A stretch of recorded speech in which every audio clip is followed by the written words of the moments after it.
আরে একটু হলে লিচু ওলা ধরে ফেলতো। তোকে ধরে ফেলাই ভালো ছিল। লিচু চুরি করে খাস কেন? কিনে খেতে পারিস না? আরে পয়সা থাকলে কি চুরি করে খাতো? বেশি কথা বলিস নি তো, সিগারেটটা দে। সিগারেটটার দাম জানিস? বাবার ঘাড়ে বসে খাস তো, ওই জন্য কিছু মনে হয় না।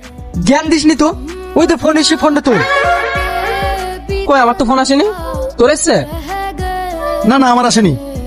দেখ তোর এসছে। অসম্ভব, আমি তো 3 মাস ধরে রিচার্জ করিনি, ফোন আসেও না যায়ও না। শালা টাল, পকেট থেকে ফোনটা বার করে তো দেখ। সত্যি তো আমার ফোন এসছে।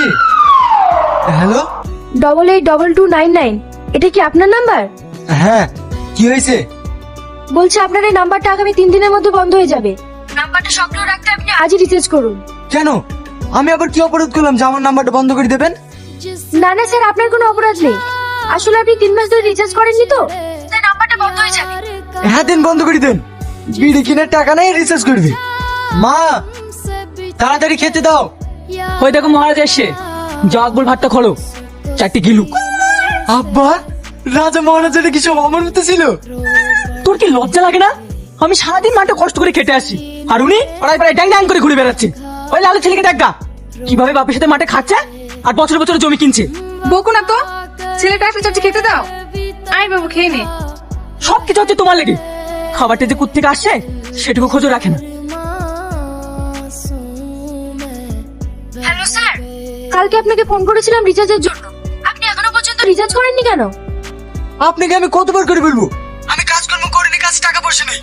আর এমনিতেও আমি কাউকে ফোন করিনি, আর আমাকে ফোন করার মতো কেউ নেই। দেন সিম বন্ধ করে দেন। সত্যি কি আপনাকে ফোন করার মতো কেউ নেই? না নেই, আমার বন্ধু বান্ধব গার্লফ্রেন্ড বয়ফ্রেন্ড কেউ নেই। তোমার যদি অতই দরদ লাগে তুমি রিচার্জটা করে দাও না। কত সব। মেয়েটা কে রে বাবু? এই, মেয়েটা সত্যি তোকে রিচার্জ করে দিল? আমার তো বিশ্বাসই হচ্ছে না। আমি কি মিথ্যে কথা বলছি? তোরা তো নিজের চোখে দেখলি। আমার মনে হয় মেয়েটা তোর সাথে প্রেম করার ইচ্ছা আছে জানিস, তা নাহলে রিচার্জ করে দেবে কেন? এই থাম থাম থাম, মেয়েটা আবার ফোন করছি। ম্যাডাম আপনাকে অনেক অনেক ধন্যবাদ রিচার্জটা করে দেওয়ার জন্য। দেখেন, আমি রিচার্জটা হয়েছে কিনা সেটা জানার জন্য ফোন করি। আমি আপনার সাথে 5 মিনিট কথা বলতে চাই। আপনি কি এখন ফ্রি আছেন? হ্যাঁ ম্যাডাম বলুন না।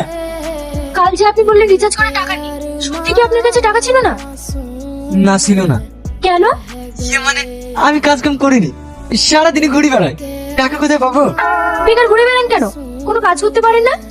ও কাজ কাজ করতে ভালো লাগে না। আপনার বাবা খেটে খাচ্ছে বলে আপনার কিছু মনে হচ্ছে না।